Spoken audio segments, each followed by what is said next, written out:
We begin with a developing story. Protesters have reportedly stormed and set fire to government offices in Kazakhstan's largest city, Almaty.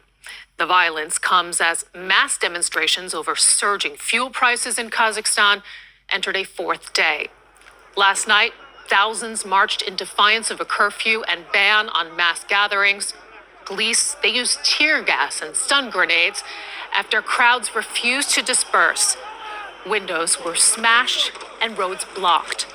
The president has declared a state of emergency in 2 regions and said some price caps on fuel would be reinstated.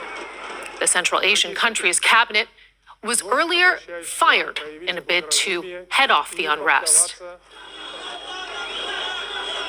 Let's return now to our top story and get the very latest from Emily Sherwin in Moscow. And Emily, just to remind our viewers, what we're talking about here is these tensions over soaring energy prices escalating in Kazakhstan. We've been having some reports now in the past hours of police using tear gas, stun grenades on protesters trying to storm government offices in Almaty. Just walk us through what we've been seeing. Well, today there are continuing protests in Kazakhstan across the entire country. Apparently, thousands of people have come out in different regions of the country. In the biggest city in Kazakhstan, in Almaty, which is the former capital, several thousands of people are on the streets, and there have been reports, as you say, of clashes between protesters and police, using stun grenades, of protesters in several cases actually attacking the police, and it doesn't seem that the authorities have control of the situation. They introduced yesterday a state of emergency in several regions, including in Almaty and in the surrounding regions, but that hasn't helped, it seems. There's also the internet seems to be being blocked in large swathes of the country, potentially to stop the protesters from coordinating, but that doesn't seem to have kind of calmed things down. And now we're seeing the city administration in Almaty has been stormed.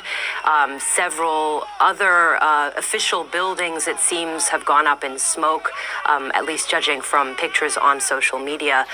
So things aren't calming down, it seems. So what comes next then, Emily? Because, I mean, the government has already resigned.